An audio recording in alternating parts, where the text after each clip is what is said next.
Thank you, David, for inviting me for this kind of almost private lecture. I'm not going to have any models in this lecture, so I'm kind of apologizing. לא עובד. לא, זה רק לוידאו, אבי. זה רק לוידאו. Okay, fine. I'll raise my voice.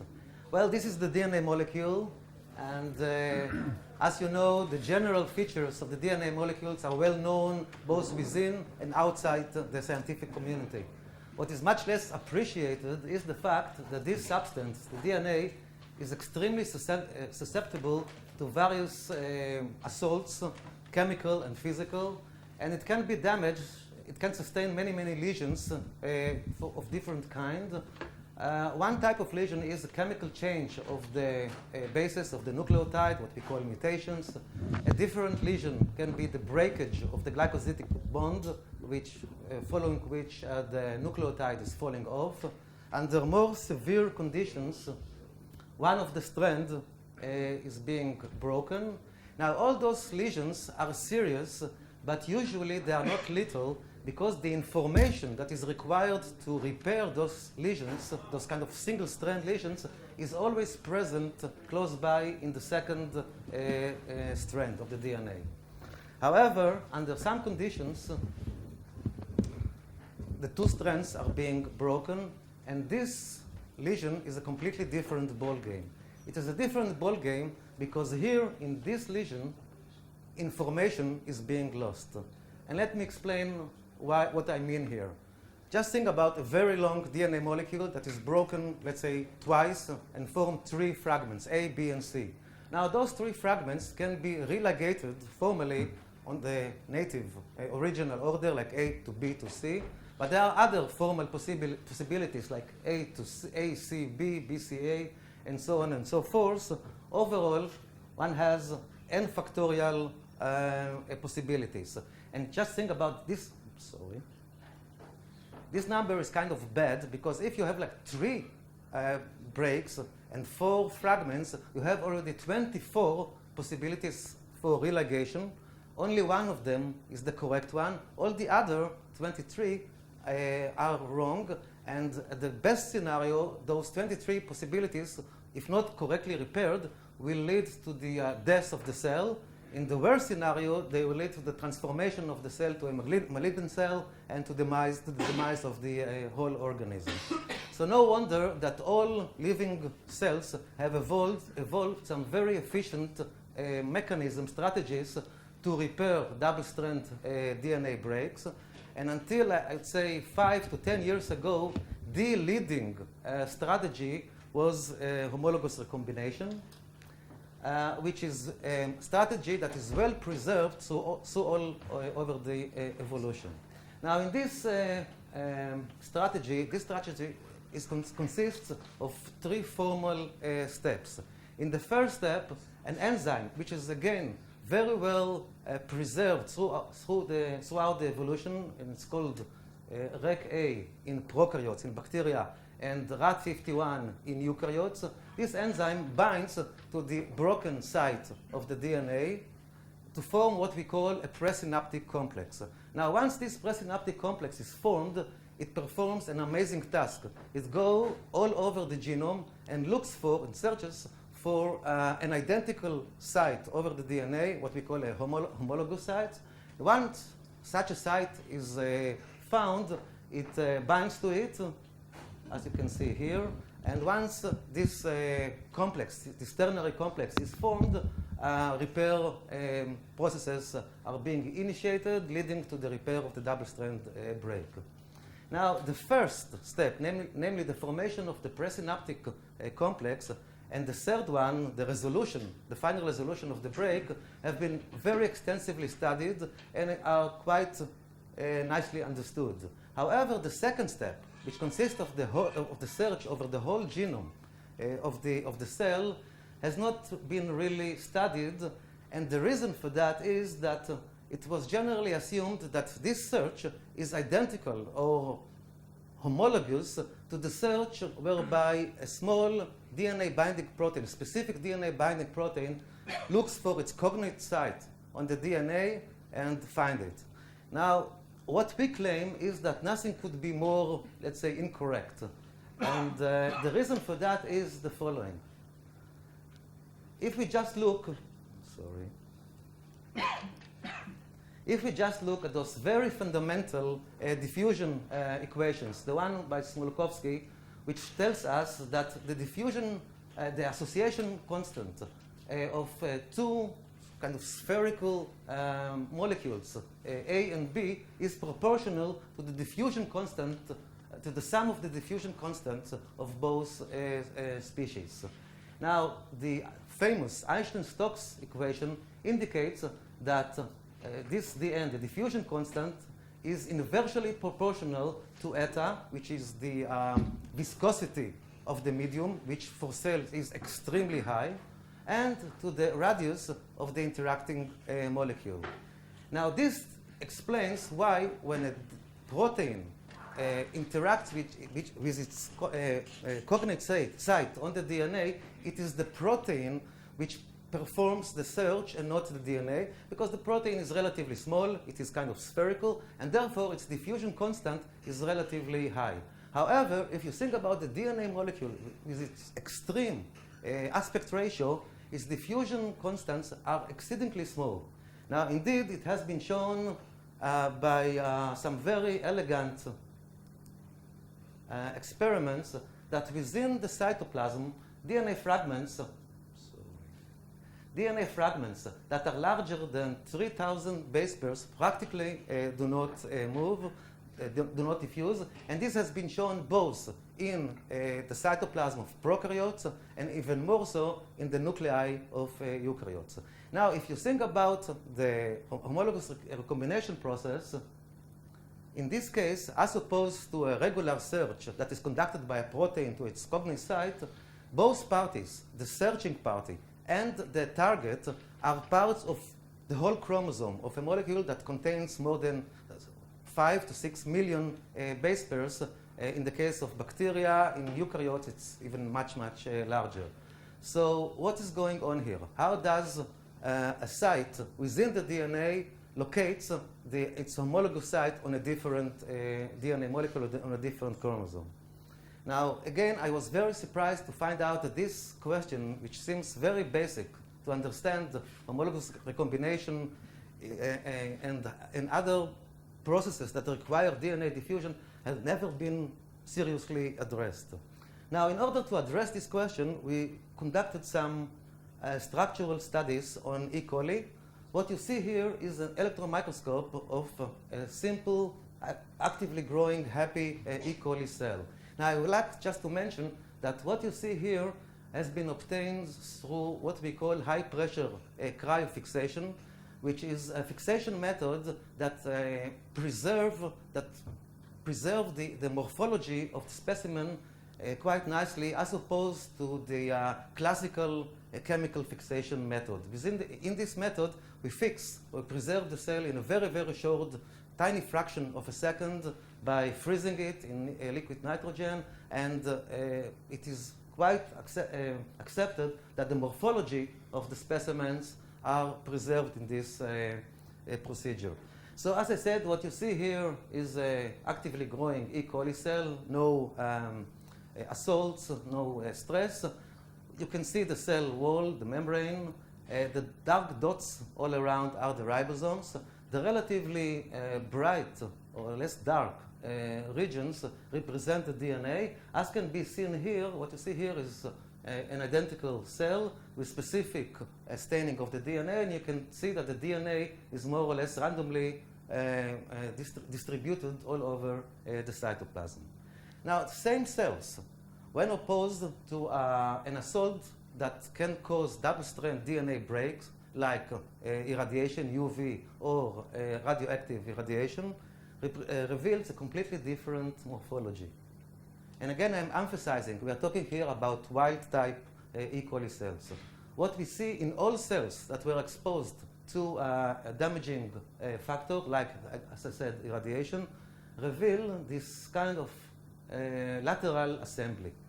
Again, I'm emphasizing wild-type cells, and this assembly can be detected in all exposed cells. Now, when these cells are being stained by a specific DNA stain, we can see that the whole complement of the cell is localized within this unique assembly, and by using anti-RecA antibodies, just to remind you, the RecA is the protein that is responsible for controlling the homologous recombination.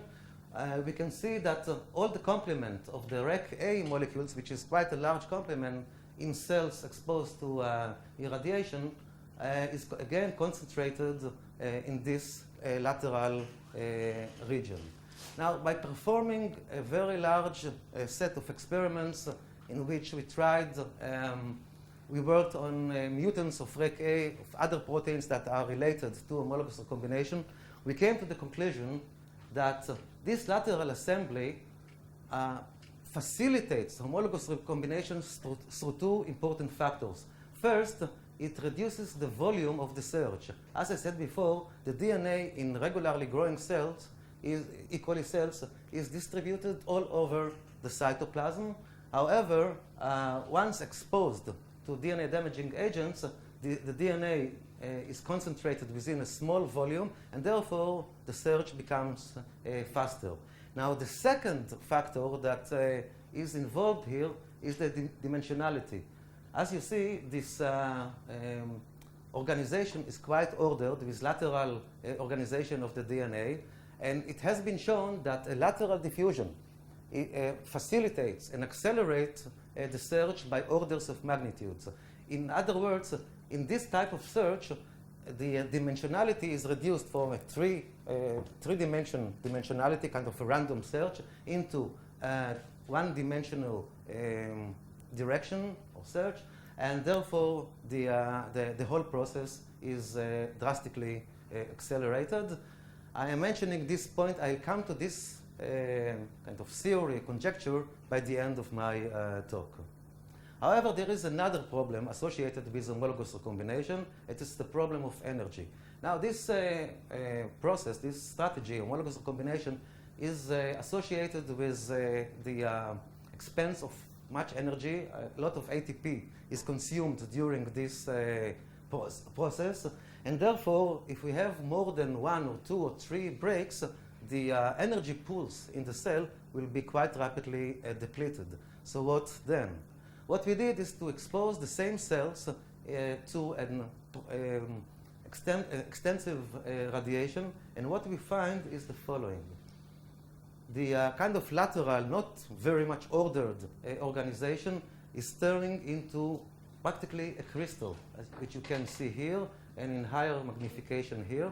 What you see here is the diffraction that one obtained from this organization within the cells. When we prepare a section along this line of the same cells, what we get is the following.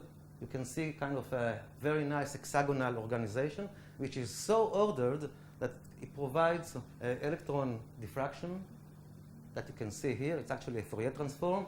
And from this Fourier transform, we can build a density map where you can see the RecA molecules, highly ordered, and surrounding in a quite packed organization, the DNA molecule. So what we suggest is that when cells are initially exposed to DNA-damaging agents that cause specifically double-strand DNA breaks, then initially a lateral organization is formed, and within this lateral organization, all kinds of active repair processes are being initiated. Once energy is being depleted and active enzymatic processes can no longer be effective, this organization turns into a highly ordered structure and highly condensed structure within which the DNA is very condensed and is kind of physically sequestered against external assaults. Okay, so that's the story for E. coli, and we believe to be the story, at least similarly to in other regular bacteria. And yes, the time scale of this process? minutes. I mean, it's fast enough that once, we expose the cells to a given assault, like irradiation, we prepare them for the microscope probes, and we already see these structures. So we are talking about time scale of minutes, which is the time scale that known to be relevant for the SOS response. Well, the size of the DNA, the diameter, is for a double helix or several double helixes? It's always double helix. The radius in the cross section. No, it's a double helix. It's a double helix. It's A double helix. double helix. Yes, because you see, most of the RecA initially covers a single strand, but then it extends into the double helix. Okay.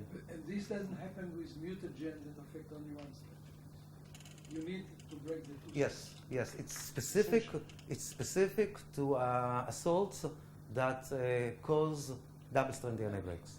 And here we tried irradiation, we tried nalidixic acids, and this kind of factors. And so the homologous recombination occur. It's easier for the homologous recombination to occur in this organized structure. It's easier for the search to occur, and therefore to homologous recombination. I'm talking specifically about the search, but again, I'll come to this issue later on. Now, with all the efficiency of homologous recombination, it can deal only with 1, 2, maximum 3 breaks per cell. And therefore, little doses of radioactive irradiation, which is kind of the most effective factor that causes double-strand DNA breaks, bacteria can withstand usually 1,000 to 5,000 rads. 1 rad is 0.01 gray. Just to put this number in context, when you go to your dentist and you expose your tooth to one X-ray snap, you are exposed to 1 rad. And according to the FDA regulations, you are not supposed to be exposed to more than 100 rads per year. So bacteria, as I said, can withstand up to 5,000 rads, except one, this one. What you see here is an agar plate. The letters are made from bacteria. The colors are real. They are red. When they were discovered about 50 years ago, they were called Deinococcus radiodurans, Deino for a monster, Coccus a sphere.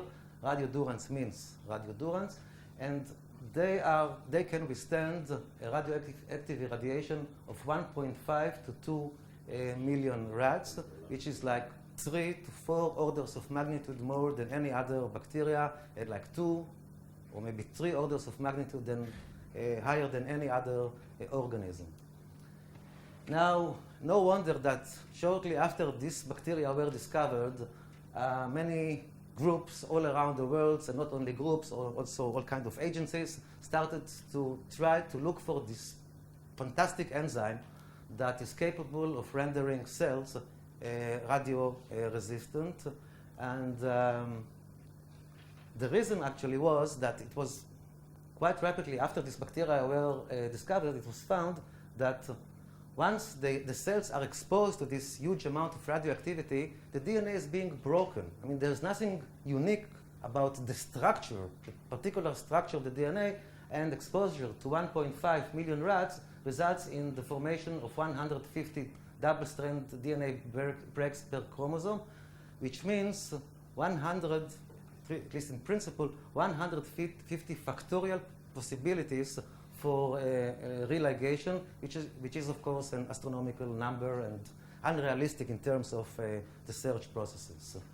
Now, as I said, those groups, many groups looked for a particular enzyme or enzymes that are capable of repairing this huge damage, and nothing was found. And actually, about 5 years ago, the whole sequence of the DNA of the radiodurans has been obtained and annotated, and quite surprisingly, it was found that the radiodurans encodes a typical complement of bacterial DNA repair enzymes, which means that if you will take the whole set of DNA repair enzymes from radiodurans and put it, for example, in E. coli, it will not make the E. coli radioresistant or resistant to any other agents that cause double-strand DNA break. So again, we tried this kind of the structural methods to find out what is the basis for resistance in radiodurance. We started with scanning electron microscopy and found out that each cell, each radiodurance cell is a tetrad, composed kind of 4 compartments. That is rather unusual in prokaryotes, but it's not unheard of, and we knew from the beginning that this kind of tetrad organization cannot provide an answer for the radio resistance. We continued by performing light microscopy. This is DIC. You can see here, aggregate of 4 bacterial cells. You can see the 4 compartments in each cell. This is the same field, but with DAPI labeling, allowing us to detect the DNA. And here, actually, we had a surprise, because during these cells were kind of starved stationary state cells, and it's known that each cell contains 4 copies of their chromosomes. And what we can see here is that those 4 copies are physically separated, which means that they cannot conduct a regular homologous search. So we had to look for a different strategy for repair. We went to transmission electron microscopy, and what you see here are radiodurance cells labeled in transmission electron microscopy, labeled again with a specific stain that specifically label the DNA. What we have found is that the DNA, the chromosomes in each of the compartments is organized in a kind of a toroidal structure. We can see it here in actively growing cells, and even more clearly in the starved cells.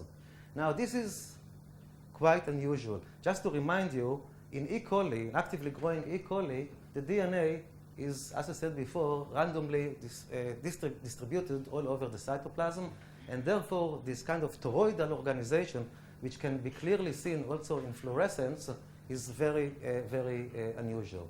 Again, these fluorescent studies were performed on radiodurance, as well as on a different strain from the same radioresistant family, and in all of them, one can observe this very unusual DNA structure. Now, so what? This toroidal structure is very unusual, very unheard of, but how does that organization promote the resistance of these cells?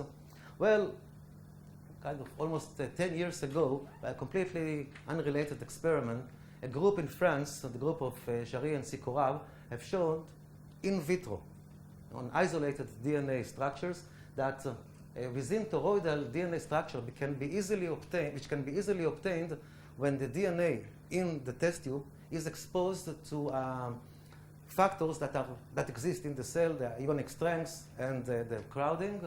And within this toroidal structure, ligation of DNA fragment is enhanced and accelerated by 5 to 6 orders of magnitude relative to the rate and efficiency of ligation of dispersed DNA fragments.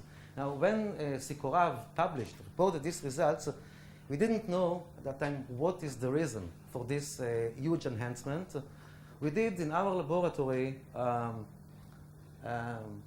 tomography studies, and we found out that within DNA toroids, and here we're talking about a DNA toroid within the cell, within a bacterial cell, the DNA is very tightly packed and very orderly arranged. And on the basis of this organization, we suggested that the repair processes in radiodurance, the repair of double-strand DNA breaks, occur through what we call a non-homologous end joining. Now, in this in this very simple strategy, the DNA ends that have been broken are religated to form the original structure. Now, in the radiodurance, because of this tight and highly ordered organization, the ends of the double-strand DNA breaks do not move from each other, they do not diffuse, and therefore the religation is fast, very rapid, and very efficient. And that's kind of the difference. What we suggest is that this particular organization of the genome within those bacteria is the main factor that accelerates and the repair and makes it so efficient relative to other bacteria.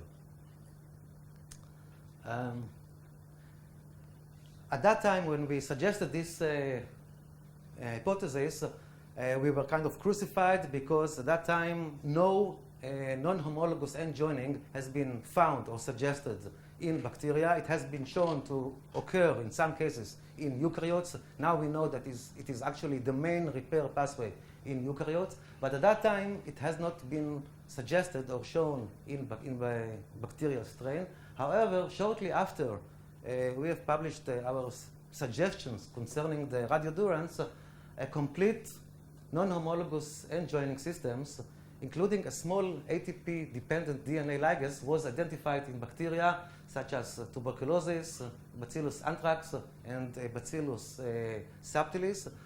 The common factors between those bacteria is the fact that their native environment is very harsh. They live under irradiation, UV irradiation, desiccation, and so on.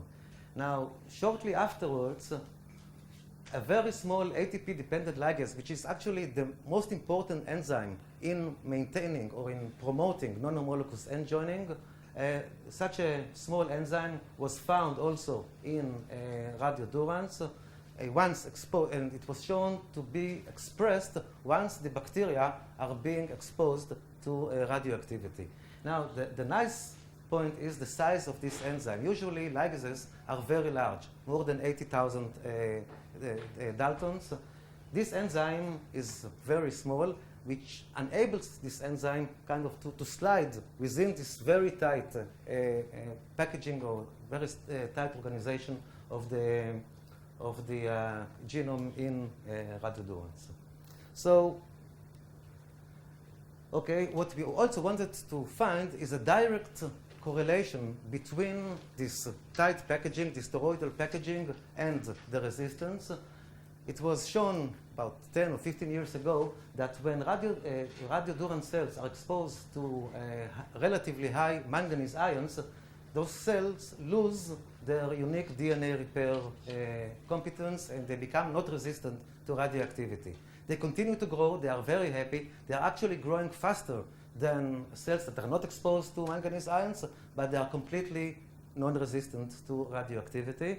So again, we checked their morphology, and what we found is once those cells are exposed to manganese ions, this very distinct toroidal structure is lost, and therefore we can kind of suggest that there is indeed a direct correlation between this tight ordered structure and resistance. Now this point is kind of nice because it reflects what is actually going on in the test tube. Because if you take DNA and expose it to very small amount, concentration of manganese ions, this DNA is being condensed by the ions. But if you increase the concentration of manganese ion, and I'm talking specifically about manganese ion, there is a decondensation which is caused by kind of charge reversal. So basically, those cells kind of imitate what is going in the test tube. So to summarize what we are suggesting, we are actually presenting a general repair and protection strategy which is operative under stress conditions like starvation or exposure to irradiation. And we are suggesting that under these conditions, DNA repair and protection are achieved through ordered, tightly packed intracellular DNA assemblies, which facilitate both homologous recombination and non-homologous end joining repair and promote protection via physical sequestration. Now, before ending this lecture, I would like to make a whole circle and to come back to a slide that I have shown in the beginning of my lecture. I've suggested that this very tight and lateral assembly promote homologous recombination by facilitating the diffusion between DNA molecules. Now, following studies that were conducted by an ex-student of mine, Alon Weiner, in the last year on actually a different system, on Bacillus subtilis, and following extensive discussions we had together, we do not believe anymore that this structure is actually responsible for search processes, because we do not believe anymore that any diffusion of large DNA segment is possible at all. What we now tend to believe, and we are checking this issue, is that this tight organization actually facilitates the diffusion of repair enzymes that allow those enzymes to reach their target, the site of the break, rapidly, and therefore to conduct the search process, the repair processes very effectively and rapidly. But again, this point is going to be further studied. Again, the basic or the take-home message is that we believe that no DNA diffusion can actually occur, and that all processes that people believe to consist or to rely on such diffusion should be rethought. I would like to thank the people who did these studies, conducted these studies, Smadar, Zeifman, Daphne Frankiel, Alon Weiner from my group, and Eyal, Sharon, Eugenia, Ilana, and Talmon from the unit of electron microscopy, and I would like to thank you for your patience.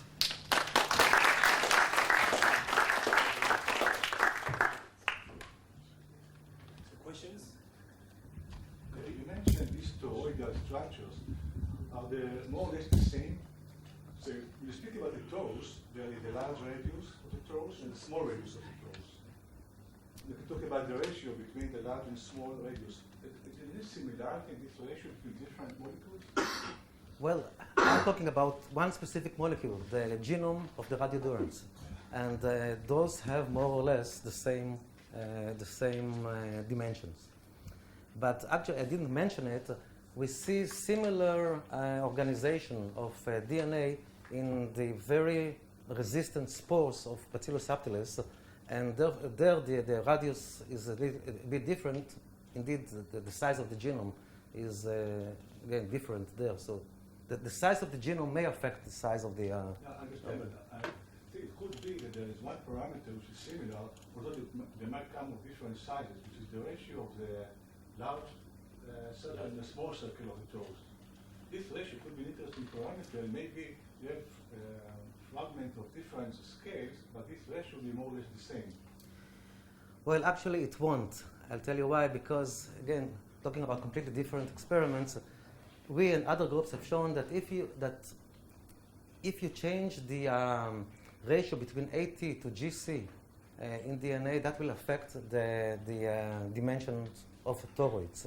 Now, this bacterium, the radiodurans, is extremely enriched by GC. It has like 75% of GC relative to AT, and that is another very important factor, because we know that GC-rich DNA molecules tends to form this in vitro structure, this toroidal structure.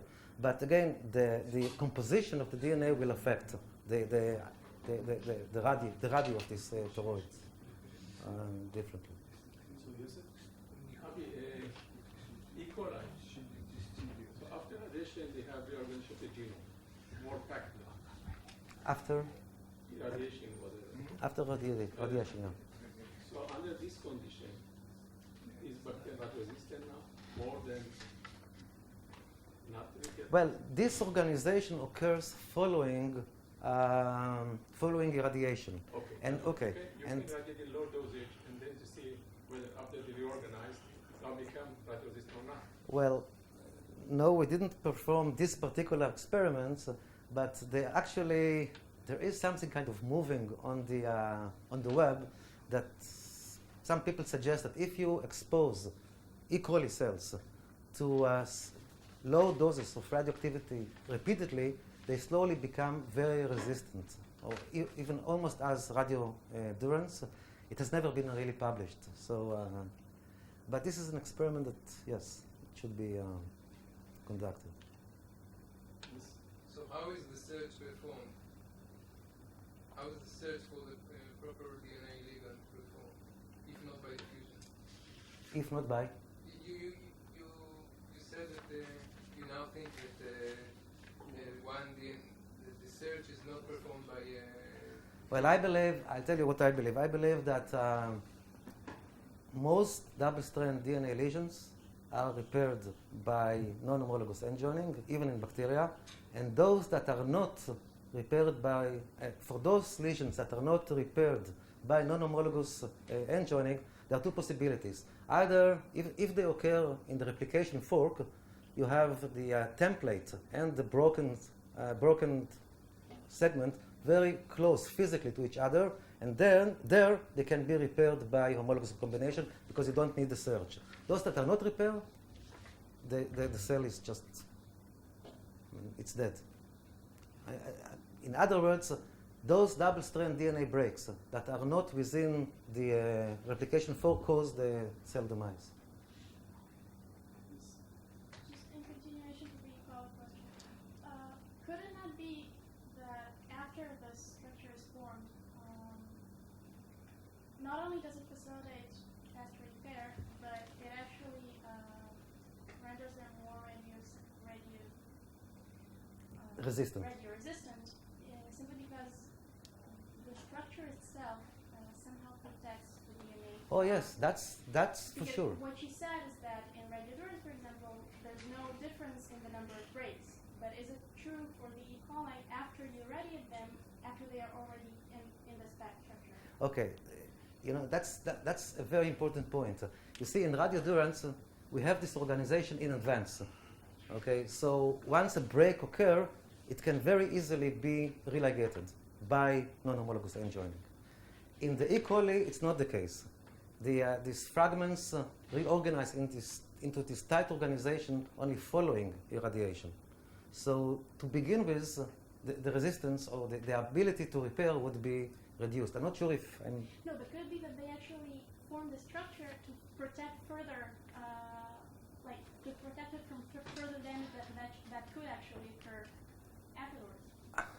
Well, actually, what we have shown is that once you expose the cells to an increasing or a prolonged dose, those kind of lateral organization which promotes or facilitates whatever search it would be, if that, by DNA or by small molecules, enzymes, those once the radiation is increased or prolonged, these laterally organizations turn into a kind of a crystal organization which is very tightly packed. And here, within this organization, we believe that the DNA is more resistant to begin with because it is sequestered. And more than that, the water activity within this tight organization is reduced, and therefore, by definition, the amount of breaks will be reduced. So yes, the answer to your question is yes. I mean, the tight organization that follows the lateral organization kind of protects the DNA in a non-enzymatic manner. And what's the time course of this type? Okay. As I said before, the formation of this lateral organization is within minutes. The transfer of this lateral organization to a crystalline tight organization depends on the dose of the radiation. Okay, if it's higher, the time frame is shorter. And what is known about how this structure is formed? I mean, the dynamics. Do we know the process, the biophysical processes involved? Well, we know one thing, that for this particular organization, and it probably is not general, you need the RecA. And I suppose that the DNA has the tendency to form kind of lateral liquid crystalline structure. The RecA and probably other enzymes form kind of nucleation sites by combining several double-strand DNA strands together, and they kind of initiate this process. As I said, the time frame is minutes. But again, the precise physical chemistry of this process in vivo is not known. In vitro, it's very well known. You have a lot of studies by Bloomfield and others, Bustamante, that I've checked. Now we'll return to the... My only work in physiology involves human vision. But David told me that this meeting is about diffusion. So I'm going to speak instead on transporting thin sets. However, the set will not be the only thin thing here. Also, the biological content of my talk will be rather thin. So I'm actually going to speak about a philosophy to approach transport, in particular diffusion, in networks of thin tubes or thin strips. And because of the nature of the audience here, I stripped my talk out of the mathematical details. And that's one point. Another point is this subject, this kind of problems found a fantastic amount of applications in quantum mechanics and in particular in superconductivity. But again, because of the audience here, I stripped the application to superconductivity. So what will remain is mostly, I would say, general philosophy of treating transport in thin domains. And I hope that maybe some people here will find ways to directly apply this philosophy into actual problems in biology.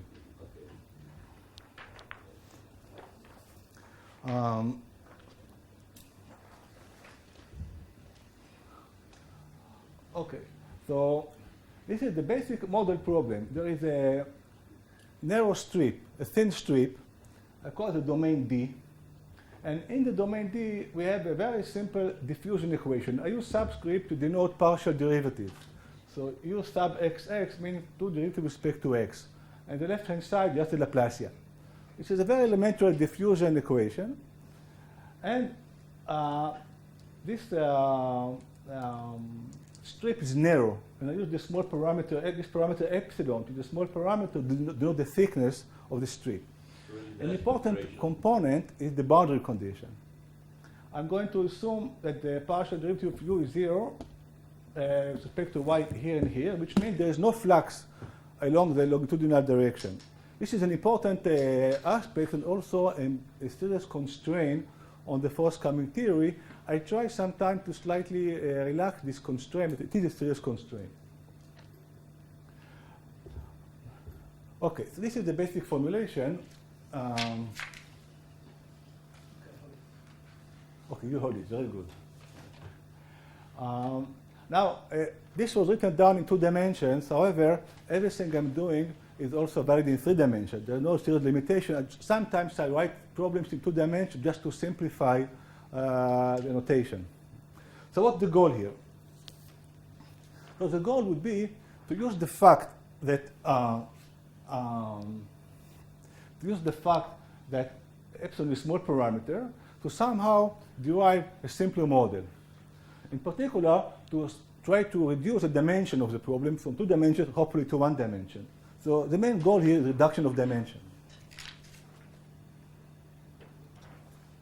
So for example, it can be applied to a diffusion process in a domain, and you want to see when epsilon is small, how the diffusion, for example, can be described. Yes, yes. Yes, and I try to completely integrate out the lateral dimension from the equation. Now, why do I want to do that? What can I achieve by doing that? Well, there are a number of advantages. David? The number of advantages. First of all, if I can reduce the dimension by 1, then it will be much easier to solve the problem numerically. I have less work to do numerically. Second, very often, the problem can be solved analytically. A third advantage, which will not be seen in this talk, is that sometimes you can show very explicitly how different aspects of the problem interact with the geometry. But this part I will not discuss today. Another aspect that again will be not discussed much today is that sometimes I can decouple different transport processes in the thin state by reducing dimension. And finally, this is a very important aspect, you can greatly simplify complex geometries, as I'll show later on.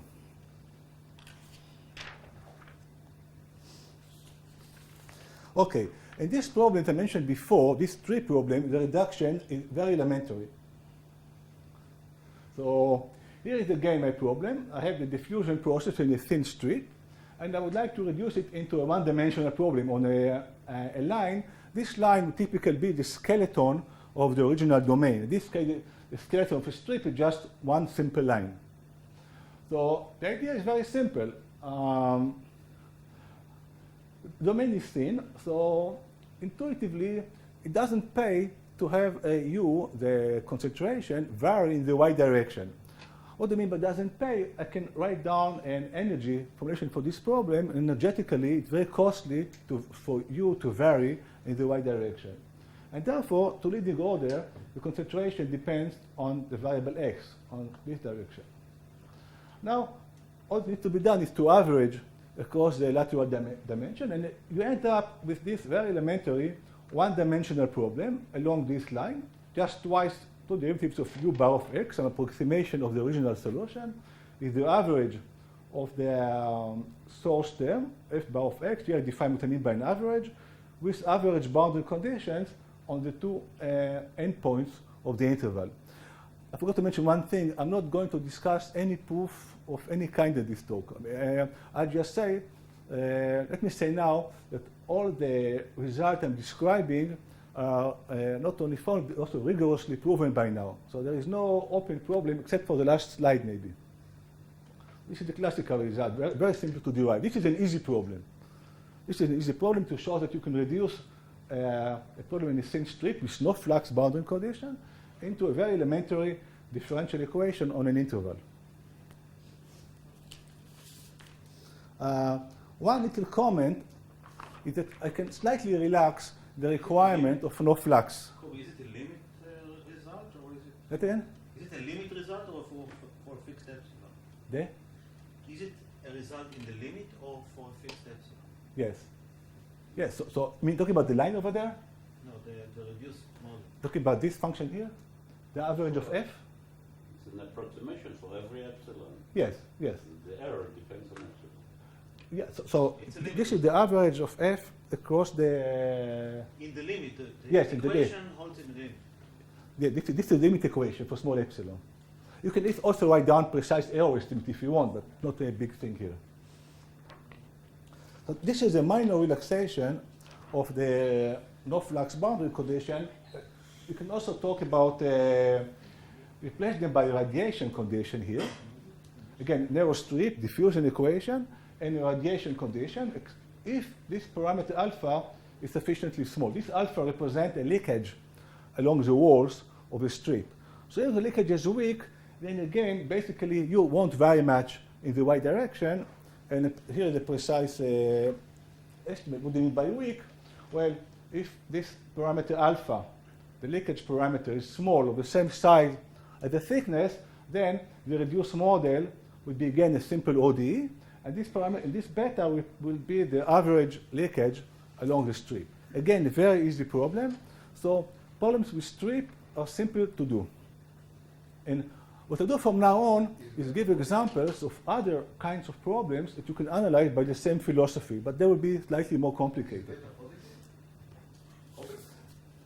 Let's start first by making the geometry complicated. So I replace now the thin strip by a network. So this is a network. There are 3 holes inside. There's a network here going on outside. And the skeleton of this network is a graph.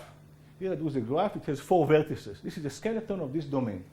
And we have a diffusion equation in the network. Again, no flux boundary condition. And we study the small epsilon limit, where epsilon now is the thickness of this tube. And I assume implicitly that these tubes, the tube here and this tube here, all connect very smoothly to each other. Under this condition, the problem, I won't say it's easy, but it is well understood by now.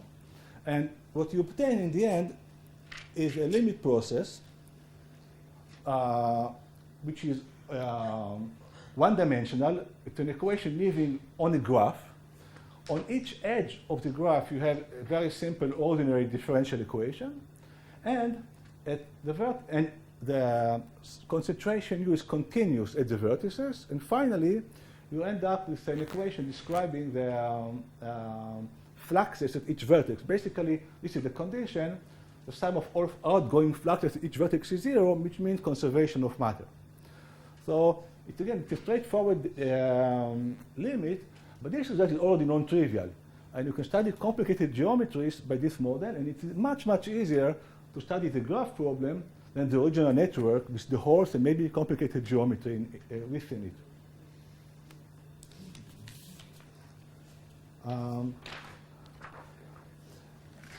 This slide is mostly a historical comment. So what we obtained in the limit here was a graph plus a differential equation defined upon it. Now, historically, such objects are called quantum graphs, mostly because they were first introduced in quantum mechanics and also in superconductivity to study mesoscopic systems. And now, not only the dimension was reduced by 1, but we don't really care about how the network twists and changes in space. And in the end, on each edge, there will be just one simple ordinary differential equation. Okay, the next type of complication, that upgrade on the original simple strip problem, would be the case of non-uniform thickness. Now, suppose now I have again a thin domain. It could be just one thin strip, but with non-uniform thickness, or it could be a part of a large network. Now that we have non-uniform thickness, so it's still of size epsilon, but now the thickness is denoted by some function w of x, not necessarily constant. To explain the special nature of this problem, I now write down the full diffusion equation, which is a time-dependent problem. So use concentration, we have some diffusion process here. Again, no flux at the longitudinal edges. And here, we obtain the following reduced model. So again, diffusion with an average source f bar of x, but there's a new term. This new term is driven by the non-constant thickness of the domain. Now, this new term has the meaning of a convection term, like a velocity in the conservation law. So the velocity is determined by the variation in the thickness, and it is driving the solute towards a position where the strip is narrower. So now you have both diffusion and some kind of convection driven by the non-trivial thickness. Here, in deriving this limit, we assume that W is a smoothly varying function. So when you have a nice function for the thickness, you obtain again diffusion in a one-dimensional limit, but with convection. This is also what I would call somehow easy problem, in the sense that standard techniques can be used to derive it, even to prove it.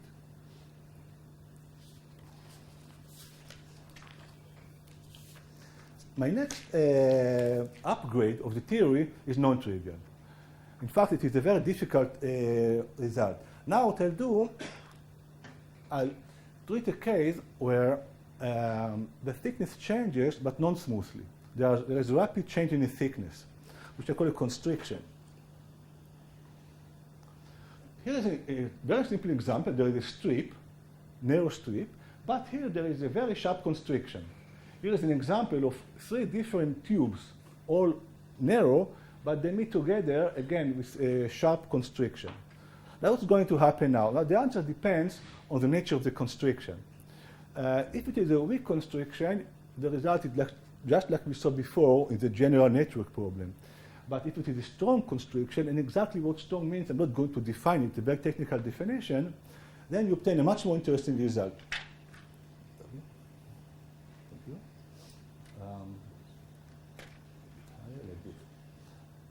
So in a strong constriction, here's what you get. Suppose you have these 3 tubes that I wrote down before.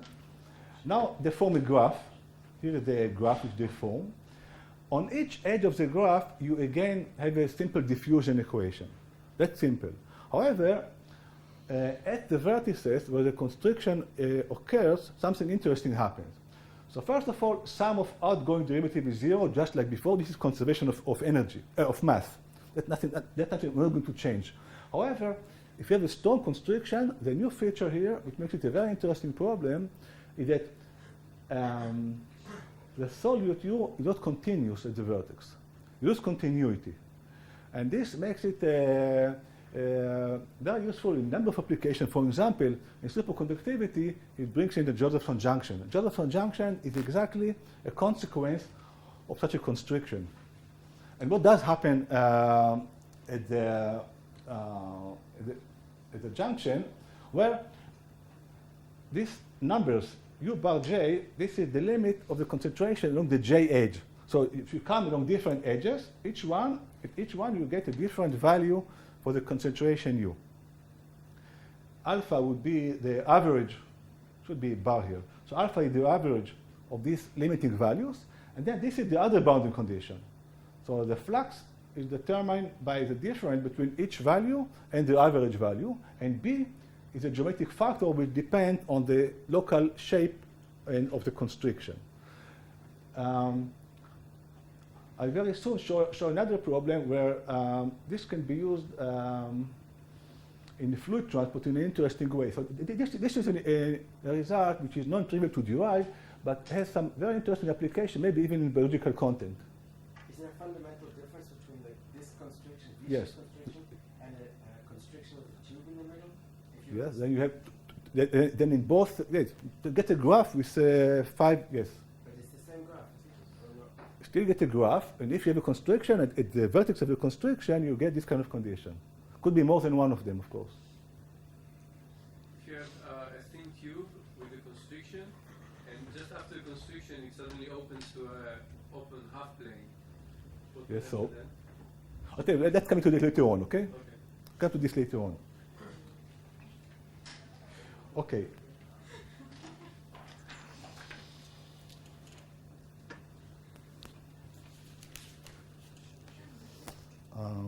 Okay, this I can skip. Okay, so far I discussed transport by diffusion. Now, another transport mechanism is by fluid motion. So, fluid motion. So, same geometry, collection of thin tubes, some kind of network, thin network, and we have some fluid passing through it. Now, the Reynolds number is low because the thickness is very small, so it is a slow flow problem. You can use Stokes flow. Now, the main difference between this and the diffusion problem is that now I use, say, now the velocity, which is presumably the main function in a fluid flow problem, vanishes at the lateral boundaries. It is no slip boundary condition. This seems to kill a chance to derive a limit process like I did before. However, don't give up. Still try to carry out the analysis, and it turns out that the important function is actually the pressure. You can somehow eliminate the velocity and stay with the pressure on which you don't have any bounding condition on the lateral boundaries. And using same notation, W will be the variable thickness of the tubes, you end up with a one-dimensional model for the pressure on each edge. So even in this problem of fluid flow in a network, you can reduce dimension, convert the network into a graph, and on the graph you have an ordinary differential equation for the pressure. Now if the edges connect smoothly, you get the same continuity result as we had before for the solute. If the edges connect non-smoothly, say by some through a constriction, then there will be a jump, discontinuity in the pressure. Now you can ask, what the application of flow in such a network? Well, one naive application would be flow in the coronary network, blood flow. Another application, which is maybe less naive and more direct, will be microfluidic devices, which are very thin, very narrow, and in the microfluid device, this potential jump of the pressure, if you have a constriction, can be useful to control a small variation in the pressure by order one variation of the pressure outside, because of this jump in the pressure at the constriction. I tried to interest some people in the microfluid business in this method, but so far I met with zero success. So I need to do better marketing for this kind of result. However, fluid problem can also be done by this method. How about the Reynolds equation for lubrication? Reynolds equation for lubrication. Yes, it's another example. I mean, this philosophy is not new, but the flow in lubrication is a free boundary. So the boundary is given to you by the fluid. Here, the boundary is fixed to you by the device manufacturer, for example. So, for example, there the fluid may resist a constriction. And here it's given to you. There is a constriction because I made the device with a constriction. In a bearing, everything is restricted. circular and constructed on the side Yes. of the top, and if I want, by making it narrow, you again have to. So the contraction will be generated by the flow itself, you're saying? No, by. It could be narrow at some point. Within a bearing. I see. Oh, I see. Ah, between bearing. Okay, you're right. Yes. Okay. Get nice stuff.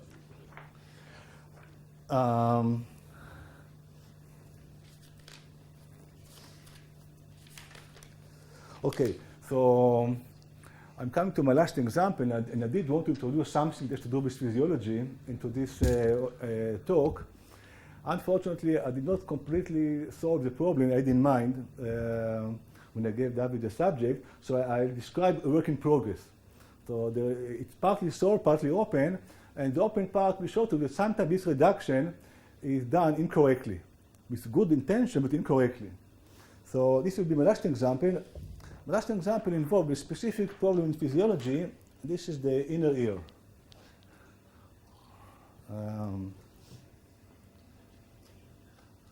I don't know what happened to the slide here, but anyway. So I talk now about the problem of hydroelastic waves in the cochlea, in the inner ear.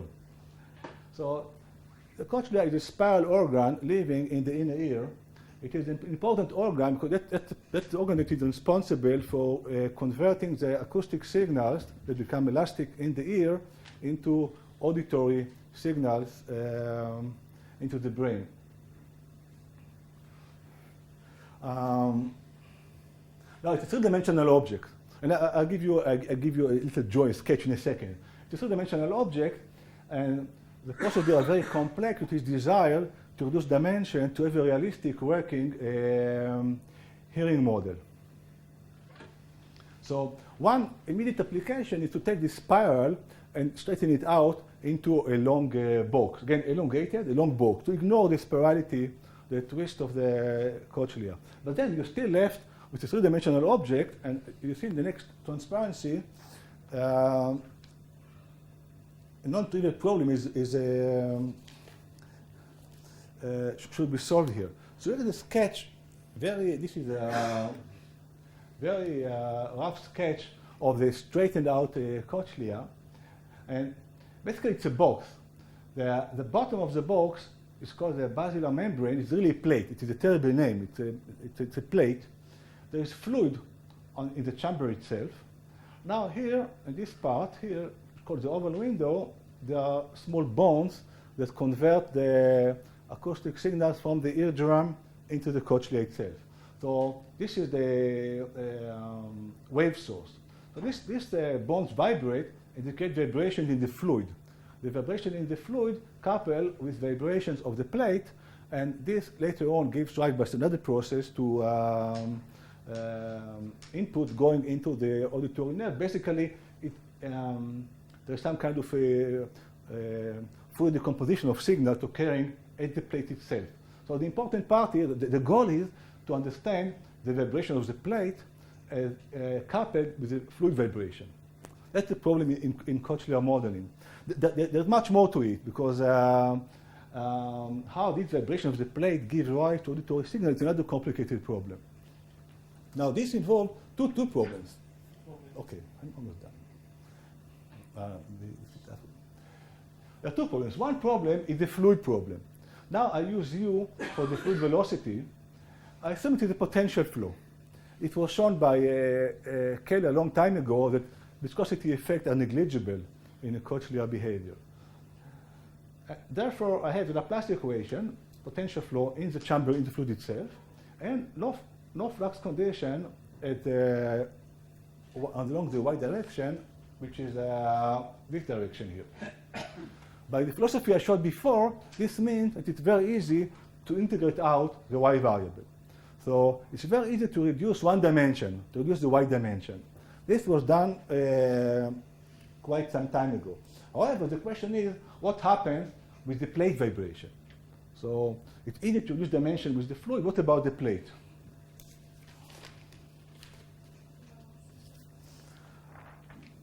Now, this is not so easy. In fact, it's very hard. Why is it so hard?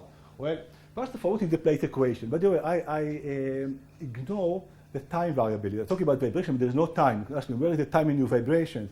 I just threw it out to simplify my notations here. But there's also time dependency for every function here. This is the plate equation. L is the load, which really comes from the fluid. So this is the coupling between the fluid and the plate. And this is a non-uniform, non-homogeneous biharmonic equation. So K is the stiffness, and the main important fact about the cochlea itself is that its stiffness is non-constant along the x direction, along the long direction. If K was constant, you wouldn't hear anything. So that's an important part, this variable K. However, now at the y edges, maybe I want to throw out the y variable. I have clamped boundary condition. W and WY are both 0. And therefore now I cannot repeat the process from before of throwing away the variable. If there's no y dependency, then W would be 0 everywhere. W is a deflection of the plate, then nothing would happen. Okay? So now this reduction of dimension is highly non-trivial. So how to do it? Well, people didn't know, but didn't prevent them from doing it nevertheless. So if you read the hearing literature, then you see almost everybody starts from a reduced model. All these reduced models are not self-consistent. They contain the paradox within the model itself because they threw out the y variable, but then should be no deflection whatsoever because of the clamped boundary condition. So, well, I said it's not a complete. I don't have a complete solution here. This problem is still under development. We more or less know how to reduce dimension here, but it is a much harder problem than before, and don't have a complete theory here. So I leave it still as an open problem.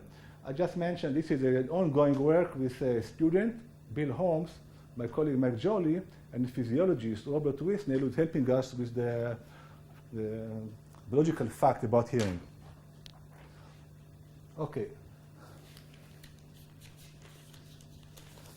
So this is my last transparency, it's a summary of my talk. So we've seen that many transport problems involve same set with possible complex geometry can be reduced by integrating the small lateral dimension of the problem. We've seen some application, diffusion, fluid flow. I mentioned quantum current. Supercurrent, between current and superconductivity, that's probably where the main applications so far were done. Elastic waves is another last example. And finally, the reason why we do it is because reduced models are much easier to analyze and solve numerically. Okay, thank you.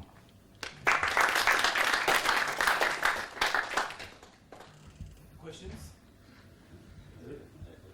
First, I have a remark. For example, the neck in spine is a structure of this kind, but the boundary condition is more complicated. Yes. Now, also the first talk today discussed dendrite with diffusion with many bifurcation, also from the graph in the limit. But again, difficult boundary condition. The second thing is about the cochlea. Ages ago, Al Inselberg did a work about the elastofluid dynamics model of the cochlea, took into account the fact that his papers, and in his work, viscosity had a major effect. They even devised a kind of treatment for certain disability in which you can change the viscosity of the fluid to overcome certain hearing defects. Do you know if... Okay, so first of all, I'll tell you why I'm doing this thing. About 15 years ago, I became unhappy with my spectacles. So I spent many years on inventing mathematical theory to design better spectacles. Now I have them, and what I'm wearing here was designed with my method, and I'm very pleased with it. Now, about 2 years ago, I developed a hearing problem, as you may have noticed earlier today. And so I decided to go to work on hearing to maybe devise for myself a better hearing solution. So I'd be very happy if I can use what you just told me to devise better technique. However, Keller and John Yu have written an extensive work showing theoretically the viscosity has a negligible effect on the vibration of the plate. So I'm not aware of this, what you but just mentioned. Maybe I should read both of them. Dr. Ali. Okay, okay. The intermediate state, two or three dimensions. The one I have in mind is travel along microtubules. That's the problem we worked on at some point. Travel along microtubules. So you can look at it as a convection along the microtubule. But then if you want to cross, the flows can't cross in the same channel. The microtubule cannot join like this. It has to join like this. And you can see statistical differences when you look at this system of 2 + 1 dimensions. Everything is in the plane, but you have to move up or down, or if you stay in the plane.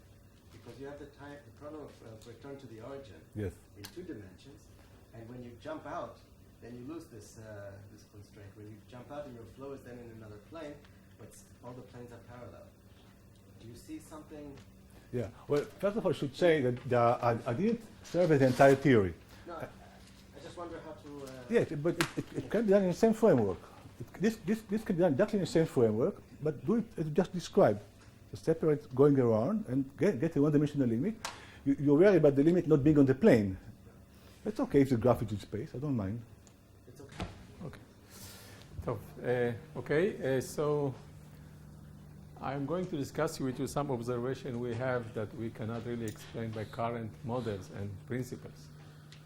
And this study started long ago by Israel Bendor, a postdoc in my lab, former postdoc, and then mostly on the level of my microscope. And Meirav continued as a PhD student studying the biochemistry of the process. And recently, Vicky Meltzer, she joined the group and she studies also the microscopic aspect of the phenomena. So basically, what we know that in the nucleus, there is no really trafficking system, okay, unlike in cytoplasm. There is no known trafficking system, and it's assumed that everything is done by diffusion, in fact, nothing else. Okay? So based off in this concept or principle, you may achieve high concentration of proteins of some micromolecules just by having a higher affinity matrix somewhere. So this is the principle of the accumulation of proteins in the cells, in the nucleus, and with this process is obviously ATP independent. So, and the time scale is of second. Now, here is our observation. What we do, again, we're playing with the DNA damage process. Okay, we damage the cells, and I'm speaking on the eukaryotic cells. And one of the key players in this process is a protein, is P73, is the brother of P53, the well-known tumor suppressor. And this protein, sorry? Speak up.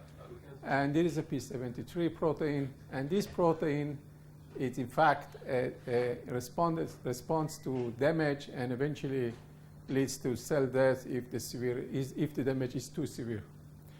Now, so what happens is upon some signaling upstream, this protein accumulates, and now we follow the accumulation of this protein, and when we found something that is rather very unusual, in which you see there's a nucleus, okay, by specific standing of the nucleus, and what you see, this protein all of a sudden accumulates in the specific sort of particle outside and next to the nucleus, and when we expected it to be in the nucleus, and it is if you combine these two pictures, and you see in fact associated outside of the nucleus, and not responding, and it is another way of looking on it, and you see there's really in fact specific particles full of P73 protein, and this protein in fact we expected it to be in the nucleus. Here has to interact with the DNA. And then we looked further in, and we found out that these sort of particles are not, they contain also with DNA, not only with the protein. So this is the nucleus, and you see somehow creation of extra nuclei, small nuclei, micronuclei, full of protein and some DNA. This is standing for DNA. And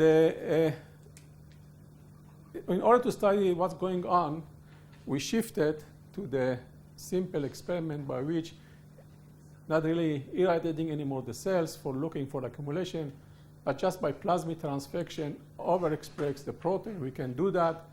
And now measuring what happens when we overexpress the protein directly, and in fact, not anymore treating the cells by radiation, just to simplify the system in order to study what's going on with this pattern of accumulation. And here we found that, in fact, while doing so, we noticed something very, very unusual, in which the protein accumulates at the poles of the nucleus. Okay, this is one nucleus. You see accumulation of the protein here and here. It can be symmetrical or asymmetrical and symmetrical, different cell lines. And I don't have time to go into the structure of this kind of accumulants, but this is the point is that you see high amount of accumulation in the nuclear poles, not anywhere else. So that is what the picture we got by overexpression. And the question was really what we have to do from this point. And we decided to label the protein by fluorescence using a GFP protein. As you know, GFP is very good kind of reporter that you can fuse it to your protein and follow the protein by just looking at the green fluorescent. Now, usually these chimera proteins behave like normal one. And for example, the people express it in the ears, one of the genes that's specifically expressed in the ears, and you can see. You can see a green mouse. Green what? Green mouse. Green mouse. It depends if you put it under gene that express in all the body of the mouse, so you can maybe see green. So now we have a power in real-time analysis and looking for what's really going on with this protein. And if there is a time of after DNA transfection, it takes some time for expression. But from this point, you see you have sort of a homogeneous distribution of the protein nucleus. And with time, you have sort of accumulation, either asymmetrically or symmetrically at the nucleus poles, okay? And then we activate the movie from here. If you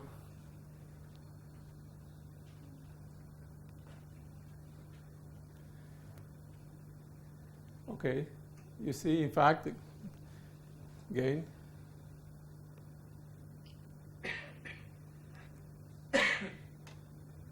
doesn't work again.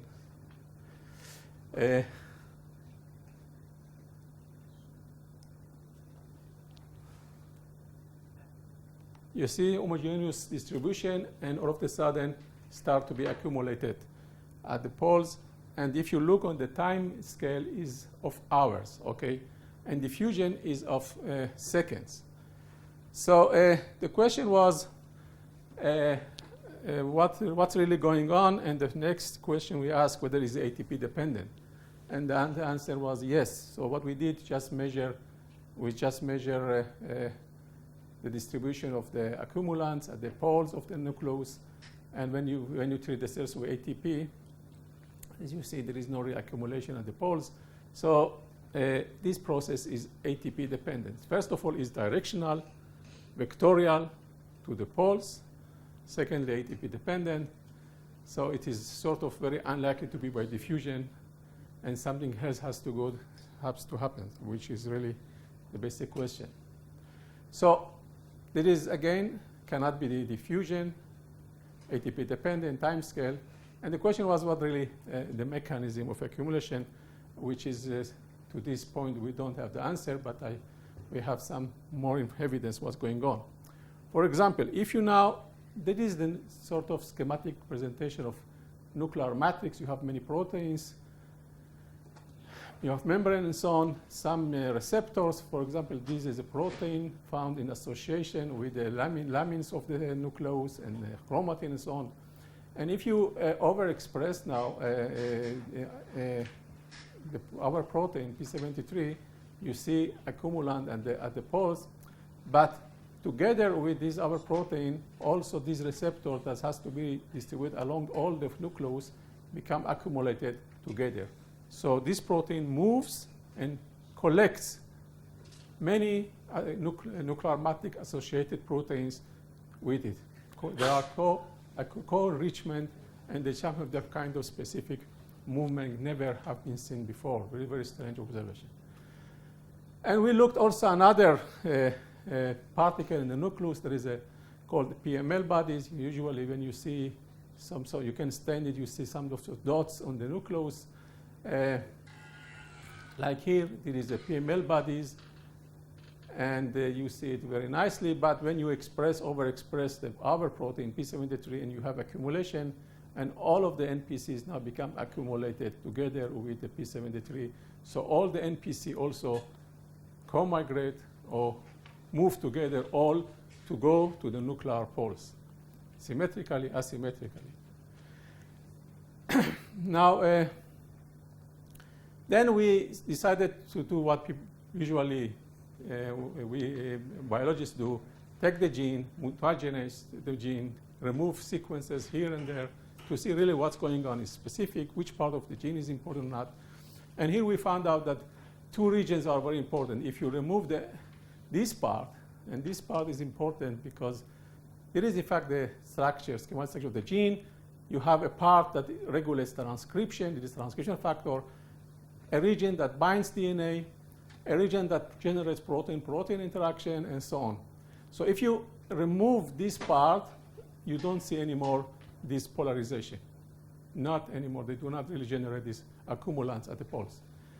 Also, if you remove the C-terminal part, this region, very specific region, you can, in fact, you losing this behavior. So there are two regions in the proteins are responsible. And we tried from this region to understand what's going on, and we isolated few additional proteins, and so far we really do not have very good idea. Now, it is a nuclear inclusion bodies, or nuclear inclusions. In fact, what you see in certain kind of diseases, neuronal degenerative disorders, okay, like Huntington and these kind of things, you can usually, the genes are containing what you call polyglutamine region. And these proteins, sometimes these genes sometimes acquire longer stretch of polyglutamine. And this protein having longer polyglutamine region, they fall to they generate accumulants in the nucleus, and eventually this kills the neurons. Okay, that is the reason for these kind of diseases.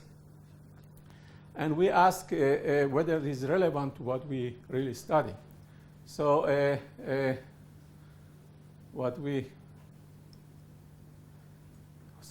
we use a gene ataxia1 or SCA1, which is responsible for some kind of neurodegenerative disorder, and eventually leads to apoptotic of the neurons and so on. And this is the gene we use to express in our system. And what this gene has is, in fact, has a stretch of 30 glutamine in tandem, but from unclear reasons, certain people, these regions are longer, is a genetic disorder, and people that have longer stretch of polyglutamine, they suffer from this disease sometime in their life. So, and if you look, the longer polyQ region, you see the bigger size of accumulant in the nucleus.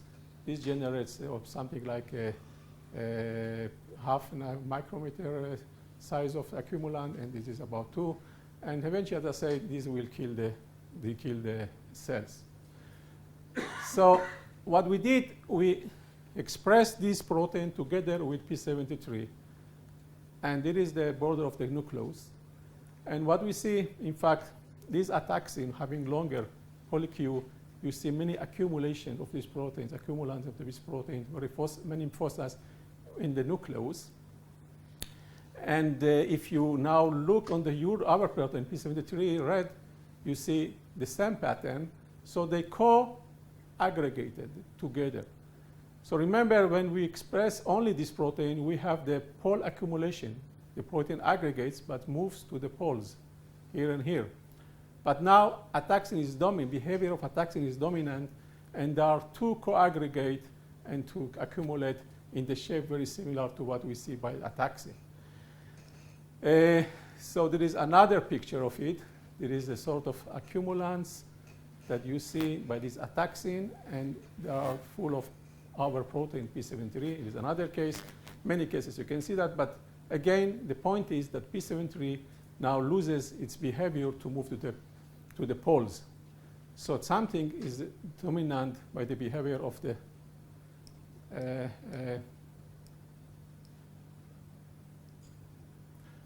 this SCA or ataxin 1 gene. Now it is a simple experiment to show that in fact these two proteins are in contact. This is by analysis by gel. You just immunoprecipitate one and look for the presence of the other, and you see in fact these proteins are in association also in tube. So in the nucleus are co-aggregate, and also they are really in the tube. You can see that is association. So eventually what we have here, that this polar behavior of our protein now all of a sudden change to this sort of nuclear inclusion, what it calls in the literature, and these nuclear inclusions now full of P73 and ataxin, and somehow this ataxin was inhibitory for P73 for this vectorial mobility of it. And Listen, can you go back to the previous slide? So can you remove, for example, ataxin by some mechanism, and then you see it goes back to a bipolar? Well, I just add the ataxin overexpression. Before adding over ataxin, you don't see that, okay? So what you ask me to do to add it and to remove it after addition. Yes. Okay. So I have not like that, but at the end I will show you some experiment, better experimenting that you are suggesting at the end. Now we became familiar recently with the field of intrinsically unstructured proteins. As you may know, the last 10 years it became more and more clear that many proteins, in fact, partially or fully are intrinsically unstructured, okay? By their nature are unstructured. And they function as unstructured. But they can acquire certain of the structure or different kind of structure via the associated partners, okay? So these proteins are regulatory proteins, very important one. They regulate transcription and signaling and so on. And we have recently reported they behave differently in the cells. They undergo degradation differently in the cells. And these proteins are become very, very important and becoming very, very important. And the more you look, the more you find them in the very, very critical points in the cell cycle. So the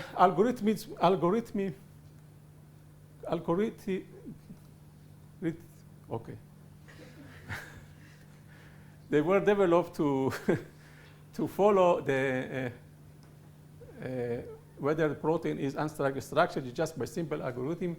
One of the algorithms that was developed here is here by Joel Zussman group and so on.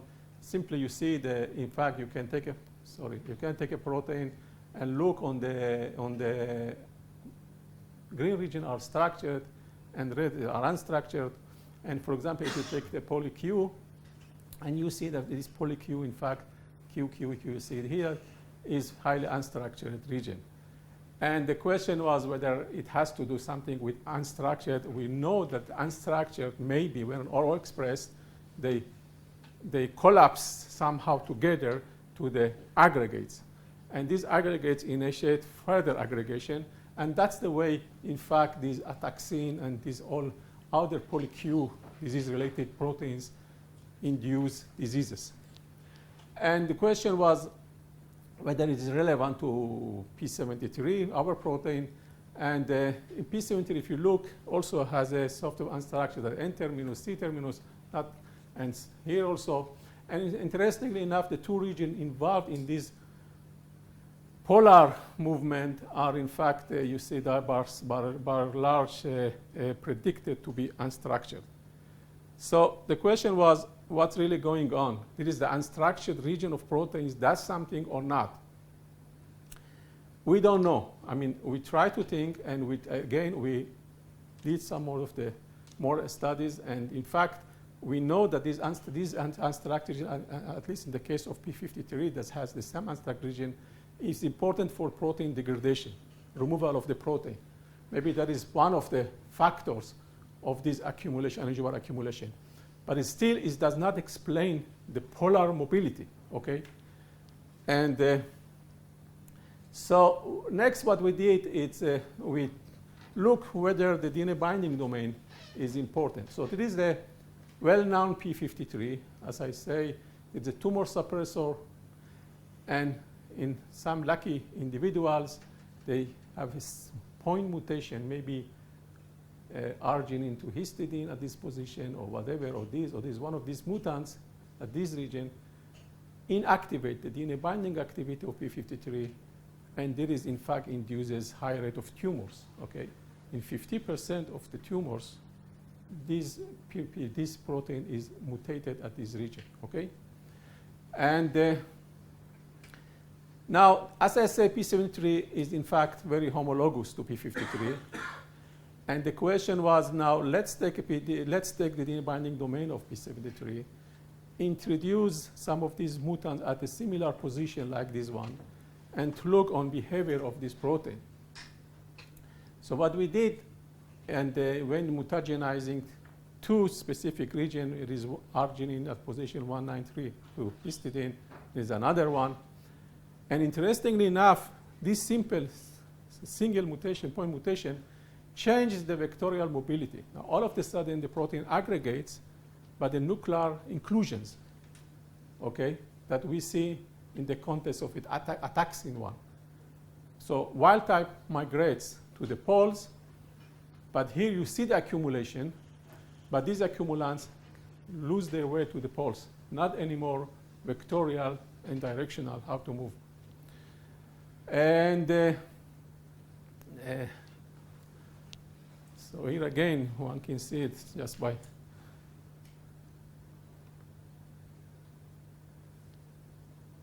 okay, you see many foci are generated by this mutant, unlike the wild type that you see goes to the.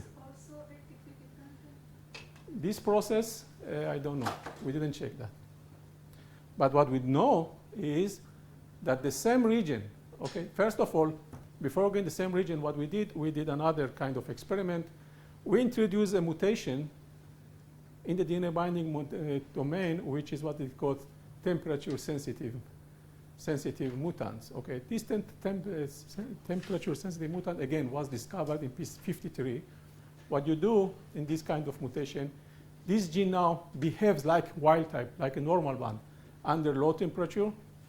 But when you increase the temperature, they now become mutant and inactive. So we generated this mutant and looked, and interestingly, if you go to low temperature, you see accumulation at the poles. If you shift temperature to go to high temperature, when you have the mutant kind of configuration, you see again nuclear inclusions, and they lost the way to move to the poles. So this is very, very specific to this region. And the question was whether the same domain now that important in the context of wild type for the migration to the poles are playing role in this nuclear inclusion of the mutant. And the answer is yes. I mean, the very same region are in fact important. So these regions, in fact, are important for aggregation and not for mobility. And maybe these mutants that lost their mobility are more likely to be involved in vectorial movement inside the nucleus. So, so what we have here we have sort of a wild type p53, mutant p53, and this process, as I say, is in fact ATP, at least this one, ATP dependent, time scales of hours, which is unlikely to be just by simple diffusion, and mechanism is unknown. And this accumulation does not support the high affinity matrix model, because it was only the high affinity matrix model that should not be really changing the co-aggregation by PML bodies, and also the mutant should not really much behave differently and so on. So this something is missing. We really don't know what could be the reason behind this process. And just looking at mutation, it appears that DNA serves as a template for this vectorial mobility, because we mutated the DNA point mutation, they aggregated, but not anymore into poles. But this also seems to be not really the reason, okay? Because we don't have at the moment any way to explain how the DNA can really serve as a matrix for polar vectorial movement of proteins and accumulation. I must say, it is so strange that we try to publish that, and people say, no way, in the nucleus you have only diffusion process. And what you are suggesting is something as if something else going on in the nucleus is unacceptable. So you have to look what is really they argue maybe you have sort of high affinity matrix at the poles, and that's the reason for polar accumulation. But the data I presented really cannot explain this high affinity matrix.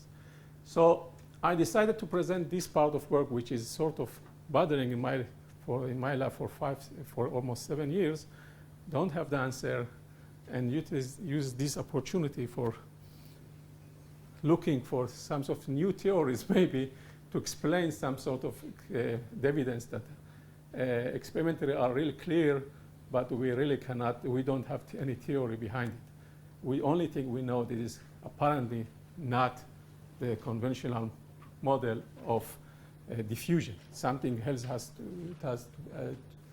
to work here, and the question is what. So that is all I have to tell you today. And thank you for your attention, and open for questions.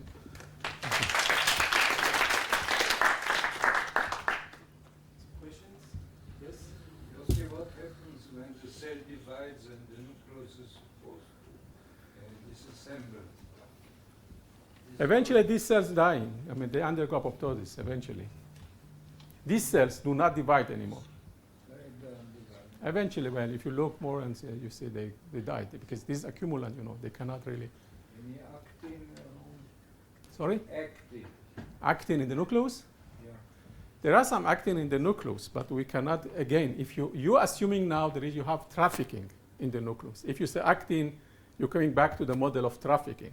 But this is unacceptable. There is no trafficking in the nucleus according to the current notion. Okay.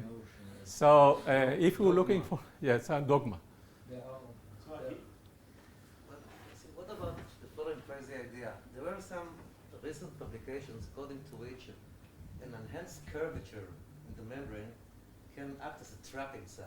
Yes. So what if we leave the idea of simple diffusion, and you have at the poles a higher curvature of membrane, which is also, well, phosphate groups are exposed, so kind of the same chemical basis of binding to the DNA, and once you change the site on your protein, this kind of trapping to a highly curved region would be changed in some way, and therefore you won't have. So you're going back to the model of high affinity matrix. I mean, you have high affinity at the poles. This was the most likely possibility that we think of, we thought of. Okay, this is as a curvature. Okay, that's why we looked for.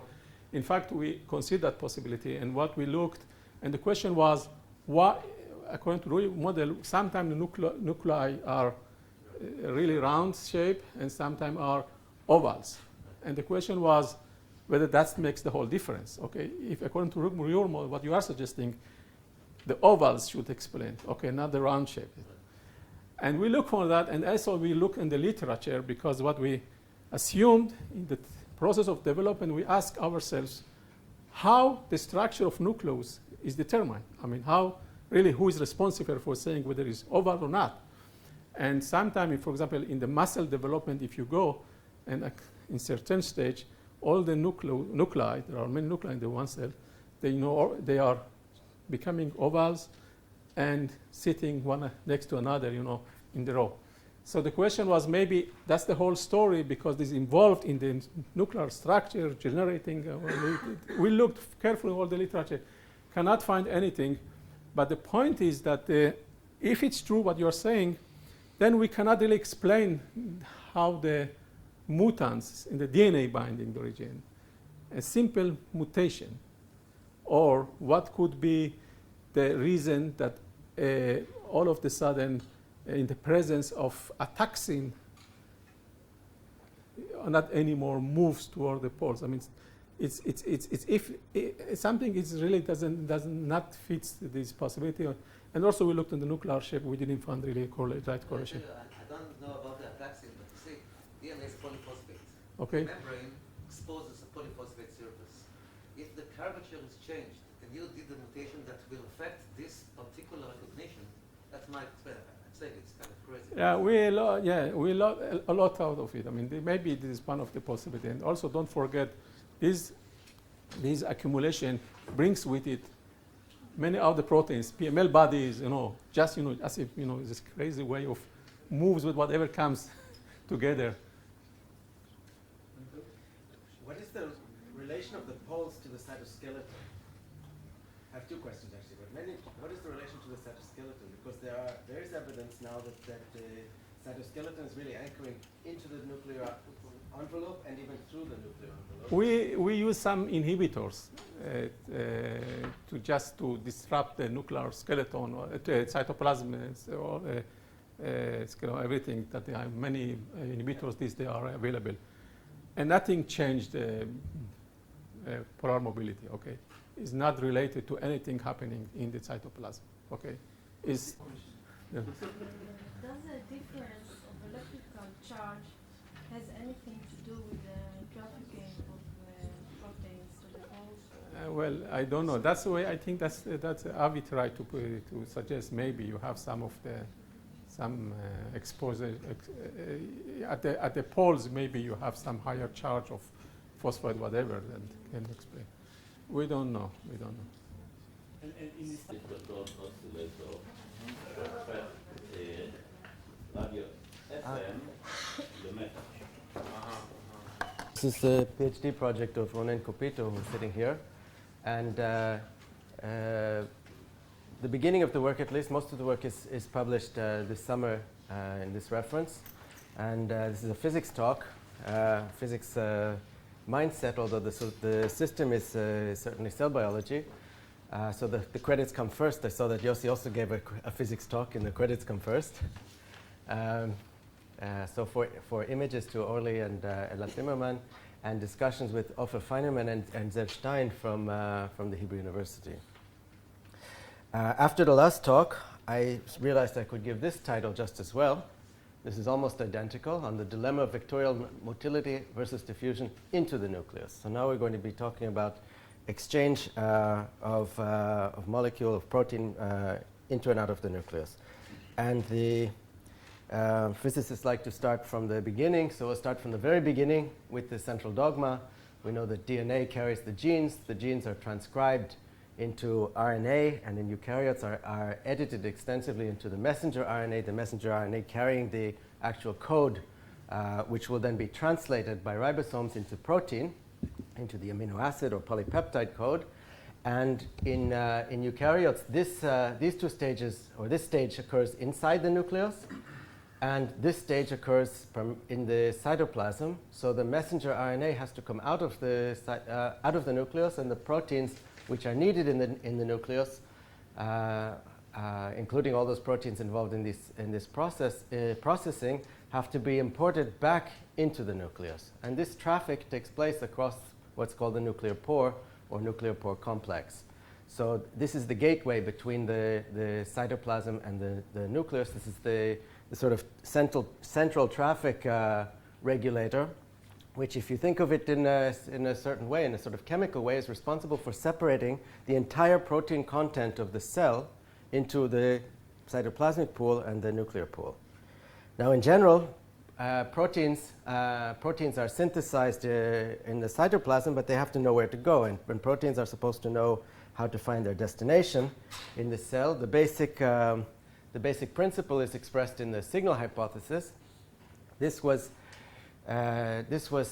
defined initially for in relation to the question why some proteins are synthesized and then appear inside the lumen of the endoplasmic reticulum. So this is a continuous membrane inside the cytosol of the cell. Some proteins are synthesized on ribosomes and go straight into the cytoplasm. Some proteins are synthesized and go into this inner lumen and then go into stages of further processing. And what was discovered in the 1970s is that the protein that is supposed to go into the endoplasmic reticulum has at its end terminus, so the first piece which is synthesized is actually a signal which then interacts with some kind of a channel. And if you have this signal, you interact with the channel, and then the polypeptide is fed through the channel into the lumen. If the signal is absent, then the polypeptide goes off into the cytoplasm and folds up into a protein. Now, after this passage, the signal is typically cleaved. That's something to remember for later. This principle is so important that it's worthy of a Nobel Prize, and the Nobel Prize citation is on the basis that proteins have intrinsic signals that govern their transport and localization in the cell, and the mindset is one of certainly of delivery. We can read this citation. These signals can be compared to address tags or zip codes, which ensure that a traveler's luggage arrives at the correct destination or a letter reaches its correct addressee. So there's some system in the cell which should take a protein which carries a certain signal and move it to the plasma membrane, move it into the nucleus, move it to one place or to the other place. In the case of the nucleus, these proteins have to move through the nuclear pore, and biophysical studies on the transport through the nuclear pore in the 1980s defined two modes of action. So you see the pores here by scanning electron microscopy. This is the cytoplasmic face. This is the nucleoplasmic face. These are generated from the germinal vesicle or giant nucleus in frog eggs. So you can actually dissect these by hand and look at the outer or inner surface. And in its passive mode, the nuclear envelope is just an open filter, an open hole. So water and ions and metabolites and small proteins can even just diffuse across. What do I mean by simple diffusion? That if you generate a concentration on one side, you will get the same concentration on the other side. That's what I mean